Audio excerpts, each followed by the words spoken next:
ಗೀತಾ ಗೀತಾ ಏನಾಯ್ತು ಬಾಗಿದಲ್ಲಿ ಏನಾಯ್ತು ಗೀತಾ T5ಗೆ ಮಂಡಿ ತಗಲ್ತು ಮಾವ. ಎಲ್ಲಿ ಕೈ ತೆಗಿ ಅಯ್ಯೋ ಪರವಾಗಿಲ್ಲ ಮಾವ. ಗೀತಾ ಒಂದು ನಿಮಿಷ ಕೈ ತೆಗಿ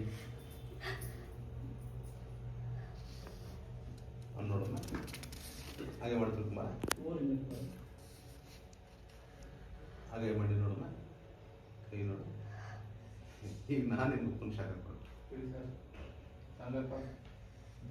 ಗೀತಾ ಈಗ ನಾನು ನಿಮ್ಗೆ ಉಪ್ಪಿನ ಶಾಖ ಕೊಡಬೇಕು ಹಾಗೆ ಇರಮ್ಮ ಸಣ್ಣ ಸ್ಮೈಲ್ ಗೀತಾ ಹಾಂ ನಾನು ಉಪ್ಪಿನ ಶಾಖ ಕೊಡ್ಬೇಕು ಇಬ್ಬರು ರಕ್ತ ಕೊಡ್ತಾನೆ ಕೊಡ್ತಾನೆ ಕೊಡ್ತಾನೆ ನೋಡಿ ಆಕ್ಷನ್ ಗೀತಾ ಈಗ ನಾನು ನಿನಗೆ ಉಪ್ಪಿನ ಶಾಖ ಕೊಡಬೇಕು ಉಪ್ಪಿನ ನೀರಲ್ಲ